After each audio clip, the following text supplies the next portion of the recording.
Before we begin, a quick heads up. This episode contains references to suicide and depression.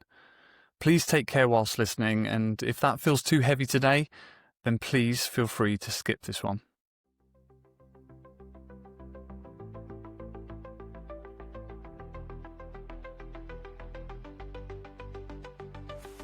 Welcome to the Brilliant Humans podcast, where we celebrate extraordinary people. But here's the catch. No one is talking about themselves.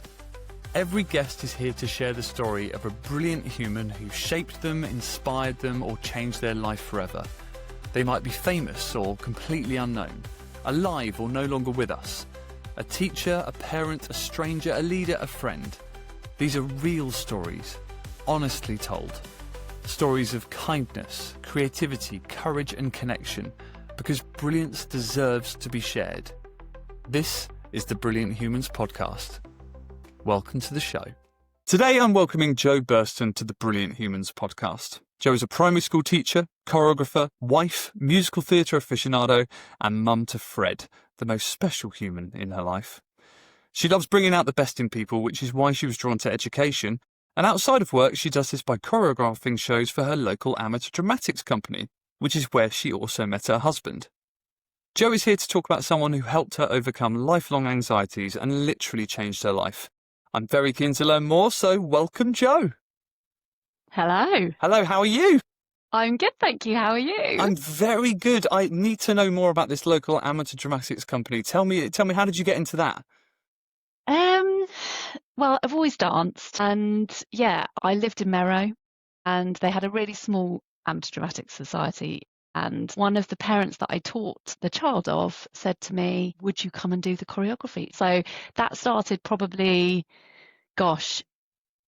15 years ago, might even be a bit longer than that. And I've kind of, And that was been there ever since. And what was basically. what was that show? What was the very first show you did with them? Oh my goodness, I don't even know if I can remember. One of the first shows was Sinbad the Sailor, which I was also in, very traumatic. Yeah. I've never done that again. Well, look, I mean, it's fabulous to have you on here. I'm actually very excited to talk about the person, because this person holds the honour of being the first person on the Brilliant Humans podcast who was not only a guest, but is now the subject, which is a complete coincidence. We didn't plan this. Is it? Yes. Yeah. I mean, both of you applied independently. Oh, did we? Absolutely. Oh, so I didn't realise you.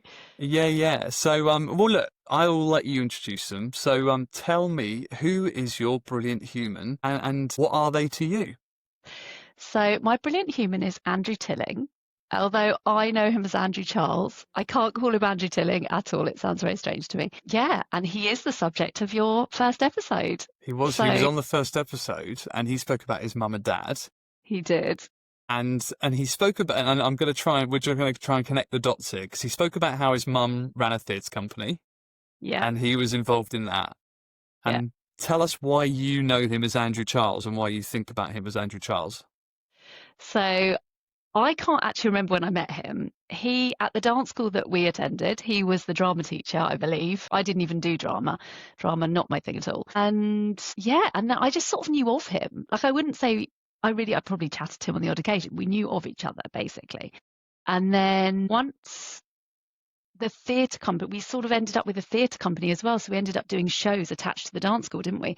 And I think we were in My Fair Lady together. And that was when I properly became aware of him. But he didn't sort of enter my life in the life-changing way, if you like, until quite a few years later. So Yeah, which you were kind of involved with as well, weren't you? I was involved in that, and we are going to get to that. So I must explain that what Jo's talking about is that Jo and I met a long time ago when we were both part of a youth theatre company called the Drama School of Dance and Theatre. And yes, the My Fair Lady that you're talking of was at the Guildford Civic Hall, which is no longer there. No. Now known as G Live. And interestingly, Andrew, I mean, you do know this, he played a character called Freddie. Yes. Now, which is the name of your son. The name gets weirder. Yeah, but the name of my son is not only Freddie, it's Freddie Andrew Charles. So we need to, and I didn't even do that on purpose. Okay, so we can come back to that later. Seriously, I didn't even, it's the weirdest thing. And there are other reasons for the Andrew and the Charles. Which we'll get into, maybe. Yeah. Well, let's get into it. So Andrew, yes, at the time he was known as Andrew Charles because he was teaching drama and he was in the sort of theatre world. But his real name is Andrew Tilling, and he speaks about his parents, Ian Tilling and Cecilia Wells Tilling, and then he kind of went off and he then started changing people's lives like you. So tell us about how you sort of went from knowing Andrew Charles to then getting involved with Andrew Tilling, the brilliant human that you're talking about. So I had finished school, gone to university. I'd wanted to, well, having danced my whole life, I'd wanted to be a dancer. A number of reasons why, but it just wasn't meant to be that wasn't my path. So I ended up going and training as a primary school teacher, got through all of that. Came out the other side, had a job. I think I'd been working, I can't remember. When I was thinking about this, I was trying to remember all the like dates and times and thinking, how old was I when I met him and this sort of all happened. I would imagine I was 24, 25. I was sort of at a bit of a loss, if I'm honest. I had done 2 years teaching. I'd had quite a lot of things happen in my life up until that point. I'd had anxiety my whole life anyway, that I'd sort of dealt with okay. Like I'd managed it. I'd had bad times, but I'd managed it basically. I had quite a serious car crash when I was very young, and my brother took his own life when he was in his early 20s. So all of that had happened, and I'd got into teaching, not really wanting to do teaching, if I'm honest. I was still hanging on to the dancing thing, quite disappointed with the fact that I couldn't do it. So I was going through quite a lot of, working out where I sort of stood and what I wanted, and do I really want this teaching thing? Like I seem to be doing okay at it, but I'm not like really loving it, And I was out one night, and I think, well, we were both out actually, and we're not together. We were with separate people, and I bumped into you, and I can't remember, but we must have had a conversation about where I was in my, like, you must have just been like, I haven't seen you for ages, how's it going? And I presume I explained my dilemma, and you said to me, do you remember Andrew Charles? Do you remember this conversation? No, I don't remember this at all. I apologise, but I have no recollection. Fine. No, it's absolutely fine. So you said to me, do you remember Andrew Charles? And I said, yes, I do. And you said he's doing this coaching. And so, yeah, I got in contact with him, and literally totally meant to be. Like, we were in a club, which you didn't do a lot of. I mean, that's a rare occurrence. That in itself is like, yeah, absolutely. And so to even see you there in the first place, and then for you to have that conversation, it was just, yeah, totally meant to be. So then The next thing, I find myself sitting in his lounge, going through some quite challenging thoughts and like exercises and things. And yeah, so. Wow. I mean, I want to pause there because I don't know if you've seen that meme where there's the girl like screaming in the guy's ear. I don't know if you're in a club. No, I just think it's hilarious that we're having such a life-changing conversation in a club, which we were next to the toilet. Do you not remember this? Which club was this? This was the drink it was at the time, I think, in Guildford. Are you sure it was me? Yes, you were standing next to the girls' toilet. You must have been waiting for someone. Sure. I mean, that definitely doesn't paint me in the best light. And there you are. No, but, you are a wonderful human. Look, in your own right, you are a brilliant human, Jonathan. Well, thank you. I mean, this is absolutely not about me. But, well, firstly, look, thank you. I think there's a lot to unpack there. And thank you for your transparency and honesty, and obviously, talking about the car crash, talking about your brother Andrew. That's not easy. That is a lot to happen to one person. I want to sort of dial back a little bit and give a bit more context. You said you've sort of struggled with the anxiety for as long as you can remember. Mm-hmm. What did that look like for you? Because again, on the surface, you're there doing dance classes, you're there doing shows. That's the sort of thing that people with anxiety don't do, isn't it? I guess so. I mean, I think for me, my anxiety has always been quite specific. I think from what I've had, aside from Andrew, I've been through a lot of therapy in my life, and it's kind of always fallen back on the car crash that we had. So I was an anxious child before that, which I presume is I don't know, where do we get these things from, parents or whatever external things that happen to us. But the car crash, I was 8 when we had the car crash. And almost a year to the day after that, I started to have quite significant panic attacks. And doctors just weren't, I was taken to the doctor quite often. My panic attacks would sort of show themselves as not being able to breathe properly, feeling dizzy, things like that. And so it was all very physical. And so I'd go to the doctor would say there's nothing wrong. And then you'd be tested for physical things. And I did, at the time, I spoke to people at school, like you'd have the child psychologist or whatever that would speak to you at school. And I just didn't want to say anything. They didn't really know how to question me. They didn't really understand it. And I didn't really understand it myself. So I think that's where it started. And my biggest problem at the time was being trapped in a situation. So if I was sat in assembly, I would have a panic attack. Or in a class I didn't feel I could get out of, I would have a panic attack. And my panic attacks were very physical, and very frightening. So they would be crying and I would be very, vocal about how I felt. And that actually continued as I went to secondary school right up until sort of the end of year 9, really. So we're talking a 14-year-old girl crying and screaming at times in the middle of, say, a science lesson. So that was all quite traumatic as well through sort of early secondary school. And then when I went to university, I sort of had this new lease of life of like, I'm an adult. And if I'm in a situation I feel uncomfortable about, I can just leave. I don't actually have to be in the assembly, if you like, and be trapped in this situation. So for a while I was great because I suddenly had this new, like, wow, I know how to manage this now. I'm my own person. I can deal with this myself. And then Andrew died. And that sort of, even though I didn't acknowledge at the time that this was such a big thing. I mean, I knew it was a big thing, obviously. You don't go through your brother sort of taking his own life and that not being a big thing. Of course it is. But I think when you're living something so traumatic, you're just getting on with each day. And I was so aware that my parents were suffering more than I was. So even though the experience and the actual death itself was a lot to handle, the actual personal loss for me was easier to handle than, it might otherwise have been. And then, after Andrew died, I suppose I was the only child left. And so my anxiety that had been about being trapped, I also had health anxiety up until that point, but the health anxiety took over. So I became like 110% health anxious because he's dead, I can't die. Like they can't lose me too. Yeah. So that, I think, was the big thing for me then.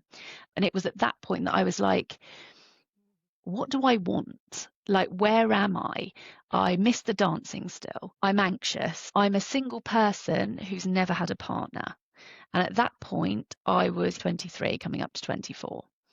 So on top of my anxiety, I also had really low self-esteem. And I suppose I've never really married those two things up, but there must have been a level of connection between those two things. And at that point, I decided to do supply teaching for a year and see whether I could do any sort of dancing alongside in some way. That wasn't particularly realistic, but I was just in this sort of, all these things have happened. I just don't really know where I am. I'm still in my early 20s. I don't really know myself brilliantly well.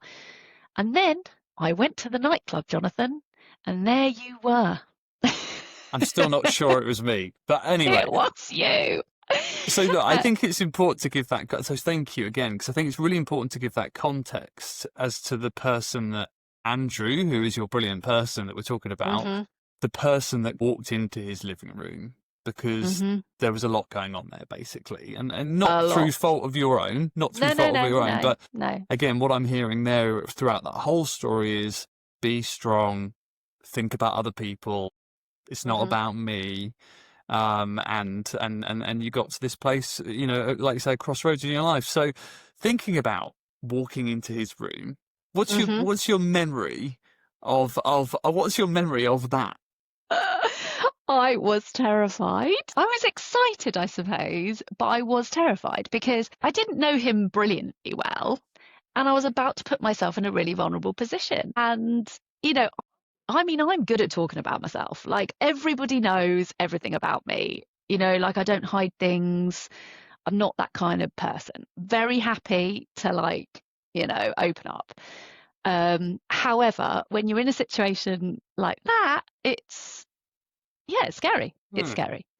But he put me at ease straight away, inevitably. Like, you know, I think if you're going into that kind of job, you're going to be that kind of person. So I had no reason to be anxious. I'd had other therapy before, so I kind of thought I knew what to expect, I suppose. Yeah. So a positive start, definitely a positive start.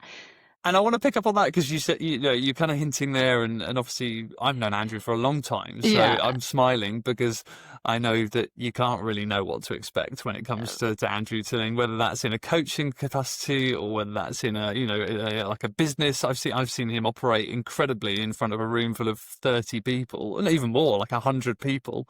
Yeah. And it's always so unique and brilliant. So let's lean into that a little bit. You thought you knew what you would expect. What did you get?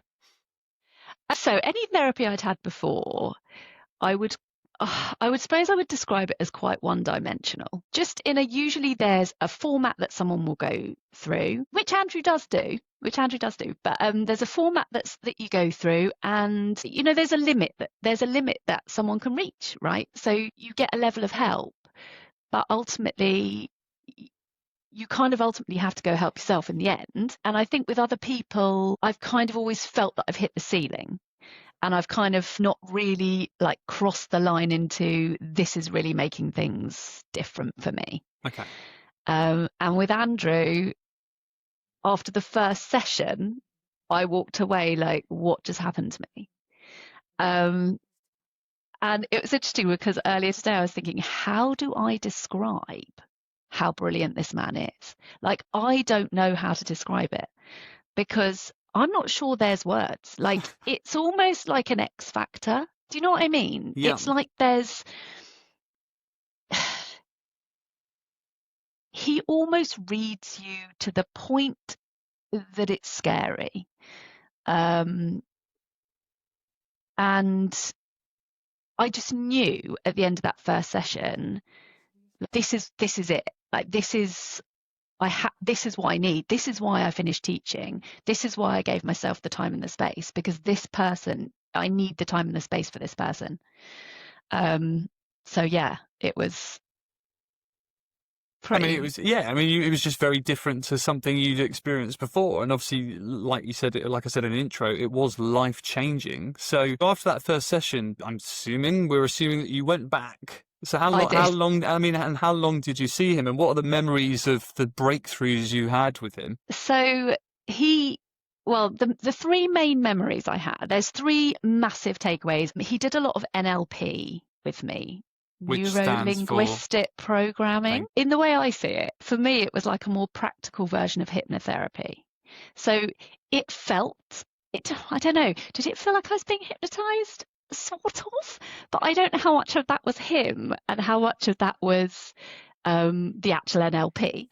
But he did a lot of visualizations, and with his drama background, there was a lot of that kind of thing, which for me was initially horrendous because that is not my bag, right? So after the first session, I was elated. Second session, less elated. And I remember thinking, this is painful, really quite painful. And I'd feel really uncomfortable. He'd want responses from me that I didn't feel I could offer him. And the challenge was huge. But he is very unique in the way that he kind of just naturally knew that he could push me right to the edge, but not so far that I was, not going to come back. And I think that was that's where the X factor comes in. Like, he just intuitively knows.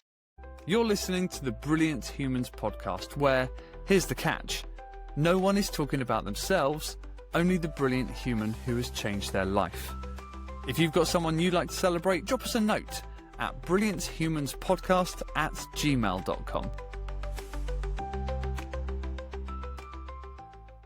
The other things that sort of I carry with me, which I guess are more practical. One is that at the time, my relationship with my mum was not great. And there was a lot of arguing because I was in a difficult place.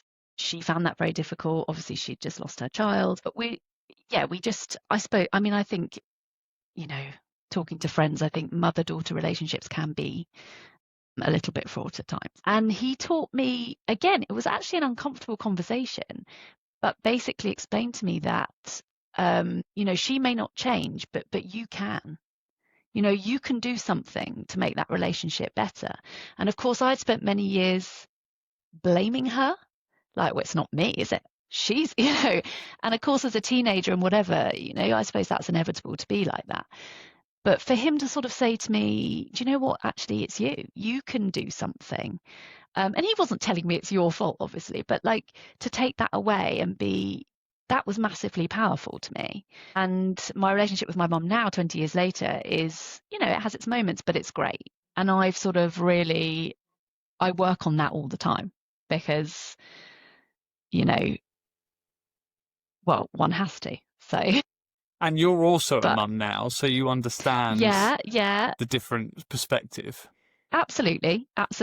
But I think to sort of look at yourself and see your own faults in that, if you like how you can make this better without sort of putting that blame onto somebody else was such an important lesson to learn, and not just for my mum. I later became a step parent, and that comes with its challenges, and that lesson that he taught me has definitely helped in a lot of things going, after that. It's almost a freedom to go, oh, I can't change someone else. Mm-hmm. And I remember I had a very similar experience with a lady called Linda, who was a therapist, or is a therapist, and she was my therapist at the time. And I remember exactly the same conversation. I said I was a bit disappointed because I didn't get a reaction from my parents about a job promotion that I thought I should get.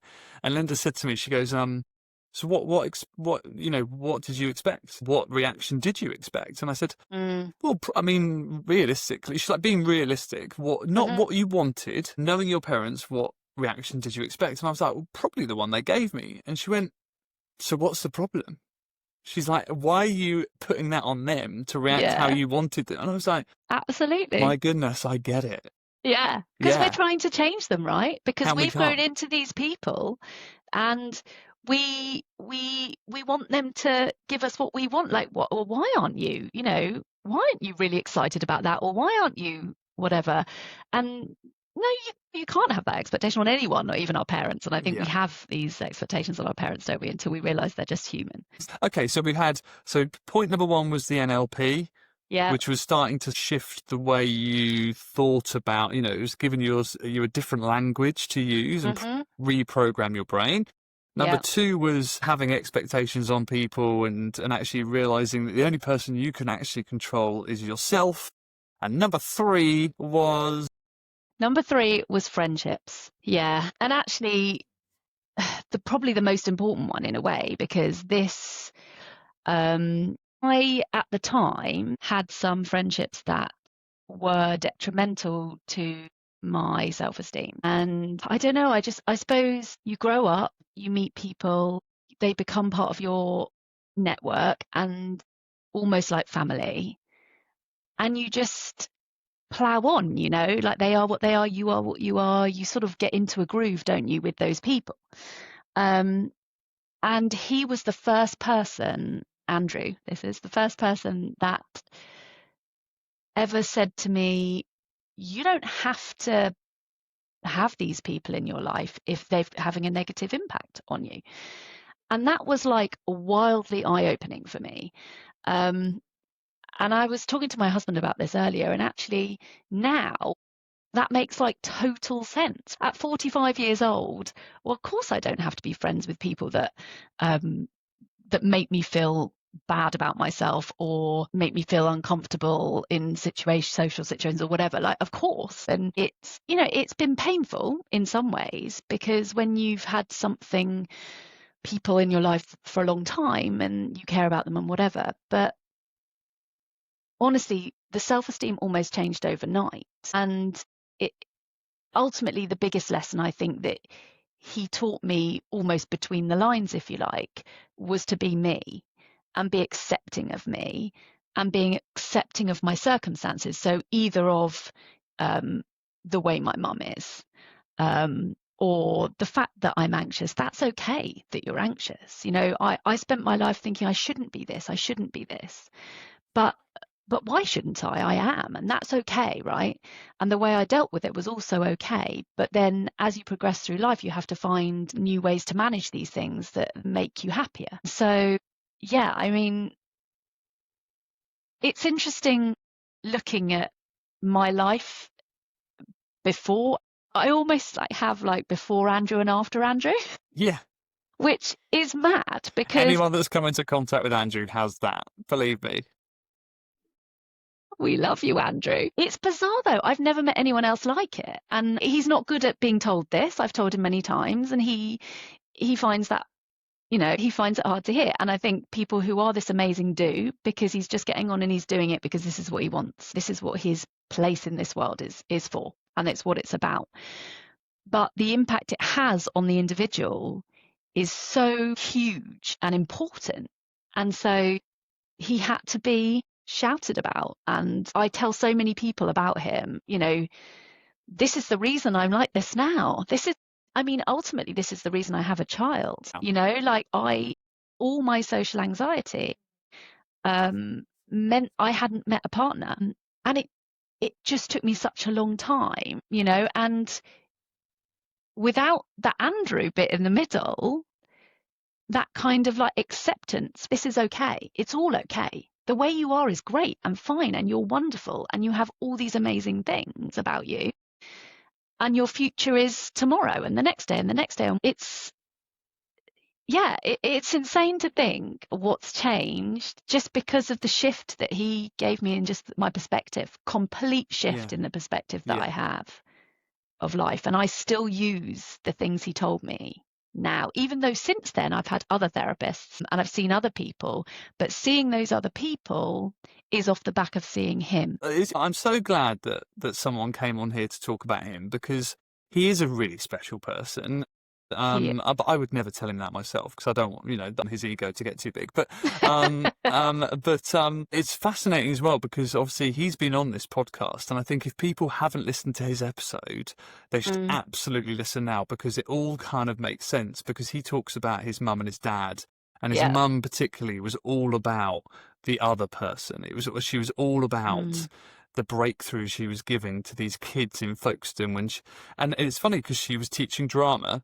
But actually, she was doing way more than that. And Andrew, you know, I met Andrew. He was my drama teacher originally, and so many other kids. But actually, you look back and you're like, oh, he wasn't really teaching me drama. He was teaching me about being the best person I could be and accepting myself and everything. So a lot of people think in this way, and being you is a real big thing. But Andrew was so ahead of the game with that, and presumably because of his mum. And I should probably really thank her too. Yeah, and his dad. His dad went off to Romania to help with the homeless kids and stuff. I didn't realise that. I listened and thought, wow. But the funny thing is, again, what I should mention to the listeners is that this is all so weirdly connected to your dad, who is also called Ian, which is the same as Andrew's dad. And my brother was called Andrew. Yeah. But your dad, Ian, was my rugby coach. Goodness, I forgot that. And I won't mention their name because it's their story to tell. But I know that I've had a conversation with a friend of mine, a very good friend who's been my friend for a long, long time. We played on that same rugby team. Yeah. I've had a conversation where he's actually talked about your dad being his brilliant person, and your dad literally got him through some of the hardest times in his life, to the point where he sees your dad as important as his own dad. And it's just amazing, isn't it? We've got all these amazing people around us, but it depends on our relationship with them, on whether we actually realise they're brilliant. Yeah, totally. And it's like where you are in your life at the time, and like what you need at the time, and is that person able to offer you, you know, like with Andrew, it's like perfect timing, just it came at the right time. And you know, he is what he is. Thank God I went to the one club I ever went to in my life. I've never been back to one since. I hate it. Thank God I was there, meant to be, outside the women's toilet. How weird is that in itself, though? That's weird in itself, right? Like, you go to a club and this happens. And then, yeah, and then I end up naming my child after him. It's like ridiculous. I know. So, oh my goodness, it's such an amazing story. And look, Jo, you are wonderful as well, and you're a brilliant person. And I think it's great for someone who, because I've always seen you as, when you talk about the anxiety and you talk, I've never really seen that or thought of you like that. So I think it's brilliant for someone like you to come on and be open and honest and talk about your experiences. You know, we could talk about Andrew for hours, but there's always a question I ask at the end of every episode, and it's time for you just to pause and reflect. What would you like to say to Andrew right now? I mean, just such a big thank you, I guess. I mean, I literally, in fact, I said this to him earlier, and he immediately turned it around and said it wasn't him. But I wouldn't be this today without having met him. I just wouldn't. I may still be having 600 panic attacks a day. I may never be going in a lift. There's so much that I sort of, you know, a big list of things that we went through and worked through. And the life I've got today is me. The way I am today is me. And because of the gift he gave me, I'm able to deliver that gift to my child. And that's, I'm going to get emotional now. That is huge for me. And so, thank you, Andrew. I think that's perfect. And it's so true. And I talk about this a lot on this podcast. It's the halo effect of a brilliant person. You know, I find myself saying things and going, oh, there's that brilliant person. And sometimes it's Andrew. Don't tell him. But it's true. Like, you are the product of all the brilliant people you come you let into your life. And then you sort of raise your children, you behave in that way. Yeah, totally. That's the whole purpose of this show. So, Jo, thank you so much for coming on. That's okay. Thank you for giving Andrew this moment, because again, he wouldn't talk about himself like this, and he will be deeply embarrassed. And he so deserves this. Yeah, and he really does. Yeah, he does. And it's just been such a pleasure to see you. And you know, good luck with all the choreography. You don't even know what show you're doing anyway, so it doesn't really matter. I do know what's coming. What is your next show? The next show is Dick Whittington. There we go. There we go. Tickets available now. Yeah. Jo, thank you so much. I really appreciate you coming on. Thank you for having me. Thank you so much. Bye. Bye-bye. Thank you for listening to the Brilliant Humans podcast. If you've got a brilliant human you'd like to celebrate, then email us at brillianthumanspodcast@gmail.com to find out how to share their story. Or if you've got someone you'd simply like to thank, why not tell them now? It might just make their day. And if you've enjoyed this episode, please don't forget to follow, like, or leave us a comment. It really helps more people discover these brilliant stories. See you next time.